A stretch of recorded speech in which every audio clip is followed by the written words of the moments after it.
Ya Arhamar Rahimin, irhamna.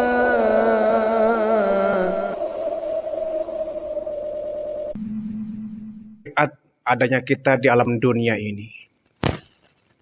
Semua kita belum tentu sebagai seorang tua, tetapi setiap kita pasti memiliki orang tua.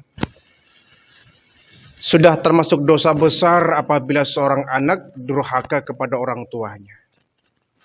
Bahkan kewajiban menyembah kepada Allah itu sejalan dengan kewajiban kita berbakti kepada orang tua kita. Wa qadha rabbuka alla ta'budu illa iyyahu wa bil walidaini ihsana. Al-Isra. Bahwa kewajiban menyembah kepada Allah sejajar dengan kewajiban kita berbakti kepada orang tua. Tidak akan diterima ibadah seseorang kalau dia sudah durhaka kepada orang tua. Pun demikian tidak akan diterima pahala bakti seorang anak kepada orang tua tatkala dia tidak menyembah kepada Allah. Jadi kedua-duanya harus sejalan dan seiring. Kita menyembah kepada Allah, kita juga berbakti kepada orang tua. Keduanya tidak bisa terpisah satu dengan yang lain. Bahkan menjadi pengganjal kita sampai di akhirat. Tatkala kita termasuk orang yang durhaka. Dan ini termasuk kelompok dosa besar. Kelompok dosa besar apabila seorang anak dia durhaka kepada orang tuanya. Terutama adalah ibu kita. Ibu kita yang merupakan pahlawan nomor satu dalam kehidupan kita. Yang andilnya sangat besar. Di dalam kehidupan kita dari mulai kita berada di alam kandungan, alam rahim, sampai kita menjadi dewasa. Ibu kita begitu luar biasa. Kesabarannya, keuletannya. Di dalam mengurus kita sejak kita kecil. Sehingga kita kadang miris ya, ada informasi, ada berita di berbagai media. Ada seorang anak yang tega melaporkan ibunya ke penjara, menjebloskannya ke dalam penjara, menyeretnya ke medan persidangan. Seorang anak menggugat ibunya di pengadilan, ini kan sudah durhaka yang luar biasa. Sampai hadis seorang anak kemudian melaporkan ke pihak yang berwajib, ke polisi. Hanya karena harta. Hanya karena uang yang tidak seberapa. Ini sudah tidak memiliki rasa keprimanusiaan. Seorang anak itu mestinya jangankan menjebloskan ke dalam penjara. Kita berbicara kasar pun oleh Al-Quran sudah tidak etis. Ketika seorang anak berbicara kepada orang tua, jangan sampai suaranya melebihi suara orang tua. Artinya kita lebih mendominasi ketika kita berbincang kepada orang tua. Sebaliknya kita orang yang muda harus banyak minta nasihat, minta petuah dari orang tua kita. Walaupun mungkin pendidikan kita lebih tinggi dari orang tua kita. Yang jelas orang tua merupakan keramat hidup ya. Keramat hidup. Kita terkadang sibuk datang ke makam-makam keramat, datang ke makam para wali, datang ke makam para ulama, berziarah di sana, minta ya, berdoa di sana, dan kita lupa. Sebetulnya ada yang lebih dahsyat keramat hidup kita, yakni kedua orang tua kita. Doa mereka insya Allah mustajab. Ridhonya mereka menjadi ridhonya Allah subhanahu wa ta'ala. Murkanya mereka orang tua kita pun menjadi murkanya Allah. Ada satu kisah menarik ya. Satu hari ketika Umar bin Khattab akan berkunjung ke Mekah melaksanakan ibadah haji. Kemudian baginda Rasulullah Sallallahu Alaihi Wasallam berpesan kepada Umar bin Khattab, wahai Umar, nanti kalau kamu sudah sampai di Mekah, kamu cari seorang pemuda bernama Uwais Al-Qarni. Kalau kau sudah menemukan pemuda Uwais Al-Qarni, kau minta doa darinya. Baik ya Rasul. Ini Umar bin Khattab sembari sedikit bingung ya. Beliau pamit kemudian berangkat ke Mekah. Sepanjang jalan itu Umar bin Khattab mikir, Rasulullah menyuruh saya di Mekah ada pemuda namanya Uwais Al-Qarni dan saya minta doa darinya. Ini maksudnya apa? Bukankah Rasulullah adalah orang yang doanya tidak pernah meleset? Orang yang doanya pasti dikabul adalah baginda Rasulullah Sallallahu Alaihi Wasallam. Kenapa beliau sendiri menyuruh saya mencari pemuda bernama Uwais Al-Qarni dan minta doa darinya? Apa enggak kebalik ini? Orang datang berbondong-bondong menemui baginda Rasul minta doa. Dari segala penjuru negara datang ke Mekah mencari baginda Rasul. Karena doa Nabi enggak mungkin meleset. Doa Nabi mustajab seorang kekasih Allah. Sehingga Umar ini bingung. Saya diperintahkan baginda Rasul datang ke Mekah mencari pemuda bernama Uwais Al-Qarni dan minta doa darinya. Dengan masih penuh dengan tanda tanya, Umar bin Khattab berangkat dari Madinah ke Mekah. Sampai di Mekah, Umar bin Khattab ini mencari tahu mana yang bernama pemuda Uwais Al-Qarni ini. Mana orangnya itu? Tanya ke sana kemari, tiap orang ditanya. Ada yang kenal enggak Uwais Al-Qarni? Setiap orang ditanya. Sampai kemudian ada orang menunjukkan, wahai Umar, kalau kau ingin tahu orang yang bernama Uwais Al-Qarni, tuh orangnya. Sedang menggendong ibunya. Umar kaget terperanjat luar biasa. Ada pemuda yang dari tampangnya bukan tampang orang yang ahli ibadah, orang yang biasa itu. Pakaiannya kumel karena dia orang miskin ya. Kumel, dekil, pokoknya nggak ada tampang orang yang ahli ibadah lah. Cuma yang dia kagum, dia sedang berputar-putar tawaf mengelilingi Ka'bah dengan menggendong ibunya. Umar bin Khattab bergumam, oh ini barangkali sebabnya kenapa baginda Rasulullah menyuruh saya menemui Uwais Al-Qarni minta doanya. Barangkali ini pemandangan yang aku lihat, ini penyebabnya. Dia sedang menggendong ibunya keliling Ka'bah untuk melaksanakan tawaf. Diperhatikan 1 putaran, 2 putaran, 3 putaran. Sampai 7 putaran selesai, Umar bin Khattab menghampiri ini Uwais Al-Qarni. Diajaklah Uwais Al-Qarni ini berbincang-bincang dengan Umar bin Khattab. Yang dari perbincangan itu Umar bin Khattab kaget loh. Kaget luar biasa Umar bin Khattab ini. Kagetnya kenapa? Ternyata Uwais Al-Qarni ini pemuda yang luar biasa hebatnya. Dia memiliki seorang ibu yang sudah tua renta. Lumpuh lagi ya. Tapi Uwais Al-Qarni ini selalu tiap hari memberikan makan. Semua kebutuhan ibunya yang lumpuh ini dipenuhi oleh Uwais Al-Qarni. Makan disuapin, minumnya pun diambilkan, dimandikan, dipelihara betul. Ya. Dibersihkan tubuhnya, diganti pakaiannya.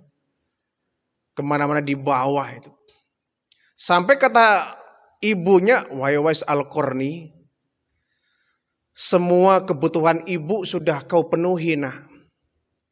Semua yang ibu inginkan sudah kau berikan. Kau memberikan apa yang ibu minta. Semuanya sudah terpenuhi. Cuma 1 nak yang belum terpenuhi. Kata Uwais Al-Qarni, apa ibu?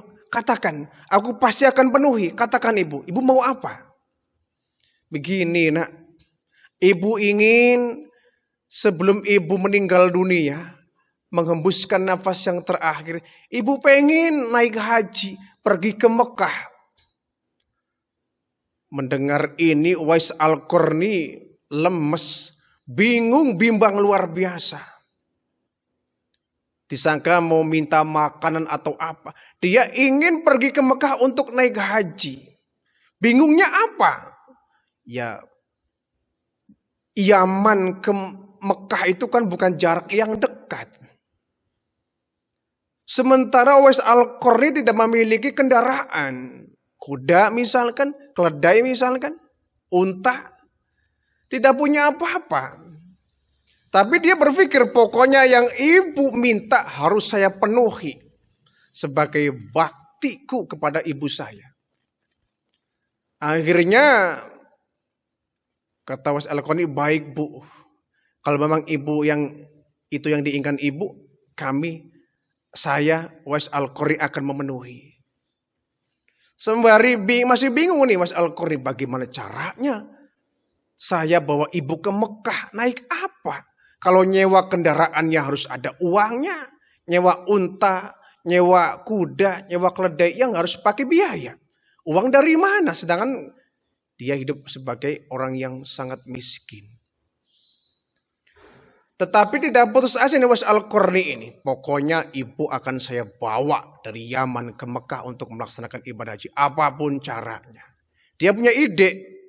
Kalau begitu saya gendong saja ibu saya. Saya gendong terpaksanya. Enggak ada kendaraan lain. Akhirnya dia punya rencana. Ibu akan saya gendong. Nah 8 bulan lamanya ketika masih jauh jaraknya dari bulan haji ini. Masih lama, kisaran 8 bulan, Uwais Al-Qarni latihan. Dia membeli anak lembu. Lembu yang masih kecil ya, masih anakan, dia beli. Kemudian dibikinlah kandang di sebuah bukit ya.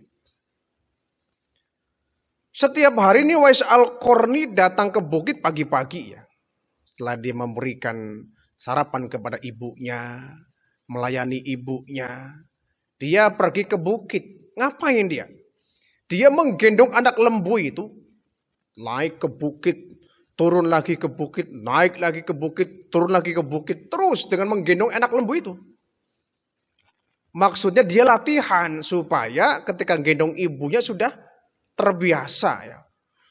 Naik bukit, turun bukit, naik bukit, turun bukit dengan menggendong anak lembu di punggungnya. Setiap hari itu, setiap pagi datang lagi ke lembah menggendong anak lembu, naik bukit, turun bukit, naik bukit itu selama 8 bulan. Selama 8 bulan lamanya tiap hari Uwais Al-Qarni latihan. Sampai orang bingung, itu Uwais Al-Qarni lagi ngapain? Setiap hari dia datang ke sini ke bukit menggendong anak lembu, naik turun bukit berkali-kali, lari jalan dengan menggendong anak lembu. Ngapain dia? Ternyata ketika waktu telah tiba, bulan Syawal, dia perkirakan bahwa saya dari Yaman ke Mekah kurang lebih 1 bulan jalan kaki. Maka dari bulan Syawal, ini Uwais Al-Qarni sudah siap-siap. Satu pagi dia ngajak ibunya, ayo bu, ibu mau ke Mekah kan? Naik apa nak? Jalan kaki. Ibu gak bisa jalan nak, tenang bu. Ibu akan saya gendong. Karena memang waktunya lama dari masa latihan sampai datangnya hari H pergi ke Mekah, 8 bulan sehingga badan Uwais Al-Qarni sudah terbiasa dan kuat. Latihan menggendong anak lembu. Badannya kekar, ototnya muncul. Kuat luar biasa. Latihan tiap hari. Akhirnya, bu, ibu akan saya gendong. Kamu kuat nak? Kuat bu. Ibu naik ke punggung saya. Itu ibunya dinaikkan ke punggung. Uwais Al-Qarni menggendong ibunya ya ringan. Enteng saja itu. Kenapa? Sudah latihan 8 bulan lamanya menggendong anak lembu.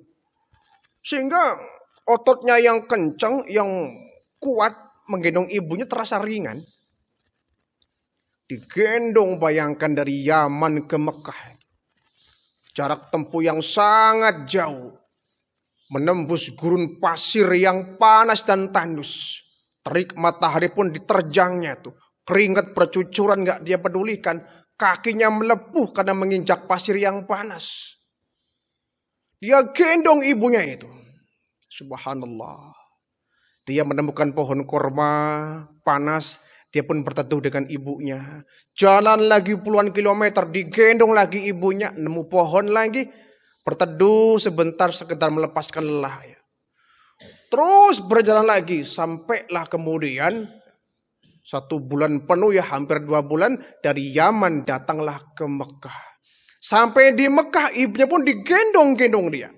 Melakukan tawaf, sa'i, wukuf, semua pelaksanaan ibadah itu. Ibunya digendong luar biasa. Umar sampai menangis mendengar cerita Uwais Al-Qarni ini, subhanallah. Ini yang menyebabkan Uwais Al-Qarni memiliki posisi istimewa di mata baginda Rasulullah. Karena pada waktu itu memang tidak ada pemuda senekat Uwais Al-Qarni menggendong ibunya dari Yaman ke Mekah melaksanakan ibadah haji. Ini fenomena yang langka. Ya zaman kita pun nggak ada kan. Mana ada orang anak menggendong ibunya. Jangankan keluar kota, ke puskesmas saja kita manggil beca. Mau puskesmas ibu kita sakit manggil beca kita. Nggak bisa kita menggendong sampai ke tempat yang dituju. Ya. Nyuruh orang kadang-kadang ya. Manggil mobil, manggil ambulan. Nggak bisa kita menggendong ibu kita. Pemandangan yang sangat langka. Uwais Al-Qarni, pemuda yang sangat dikagumi oleh para malaikat. Walaupun dia, kalau dilihat secara ibadah ya dia dibanding dengan Umar bin Khattab ya lebih banyak ibadahnya Umar bin Khattab. Tetapi karomahnya ini muncul ketika dia sudah berbakti kepada orang tuanya. Sampai baginda Rasulullah pun meminta Umar bin Khattab datang menemui Uwais Al-Qarni, minta doa darinya. Ini kan yang membuat Umar bin Khattab agak bingung. Baginda Nabi nyuruh. Sedangkan orang yang paling doanya mustajab ya baginda Rasulullah. Tidak ada orang yang doanya paling mustajab kecuali baginda Rasul. Tapi baginda Rasulullah mengajarkan kepada Umar bin Khattab bahwa ibadah yang kita laksanakan belum mencapai kepada titik puncaknya sebelum kita berbakti kepada orang tua. Itulah yang ditunjukkan oleh Uwais Al-Qarni yang bisa menjadi etibar bagi kita. Ibadah Umar bin Khattab memang luar biasa. Salat malamnya, puasanya, jihadnya, sedekahnya, bakti kepada baginda Rasulnya, perjuangannya membela baginda Rasul luar biasa. Tetapi semua itu belum sempurna tatkala belum berbakti kepada orang tua. Jadi ketika mendengar cerita dari Uwais Al-Qarni ini, Umar melongo. Selama ini ibadah saya anggap sudah bagus, sudah layak, sudah mantap. Ternyata ada yang lebih hebat. Yani Uwais Al-Qarni. Dengan dia menggendong ibunya. Sehingga ibunya berdoa, ya Allah, jadikan anak saya Uwais Al-Qarni sebagai penduduk sorga. Karena dia sudah menggendong saya dari Yaman ke Mekah melaksanakan ibadah haji. Dan bukan cuma itu, dia berbakti kepada ibunya luar biasa. Inilah barangkali ya. Sebagai seorang anak, kita mungkin orang tua tidak minta uang kita. Mungkin orang tua tidak mengharapkan balasan harta dari kita. Mungkin orang tua tidak mengharapkan materi kekayaan dari kita. Tapi yang sangat diharapkan orang tua adalah perhatian dari seorang anak. Perhatian penuh seorang anak kepada orang tua, ini yang diimpikan oleh orang tua. Dari kecil kita dididik orang tua, dipelihara orang tua. Diajarkan mandi, diajarkan makan, diajarkan minum, diajarkan pakai baju. Sampai dewasa, bakti kepada orang tua kita harus kita dahulukan daripada kita kepada orang lain. Ini yang terkadang terbalik ya. Ketika kita dipanggil atasan kita, dipanggil bos kita, sedang tidur pun kita langsung berangkat menuju kantor. Tapi ketika orang tua memanggil kita, meminta kita datang di tempatnya, kita banyak alasan. Sebentar ya Bu, sedang rapat. Sebentar ya Bu, sedang ada urusan. Sebentar ya Bu, sedang ada kesibukan. Banyak alasan kita untuk menghadiri panggilan orang tua kita. Sementara bos kita, wah serepot apapun kita di rumah, kalau bos kita, manajer kita, atasan kita memanggil kita, langsung berangkat kita. Tapi orang tua seringkali kita menyepelekan, menganggap enteng, menomorduakan keperluan orang tua. Padahal yang menyebabkan kita hidup, yang menyebabkan kita menjadi seorang anak, kita sukses mendapatkan apa yang kita inginkan, semua itulah andil dari orang tua kita. Doa orang tua kita, kiprah orang tua kita, kepedulian orang tua kita dalam mendoakan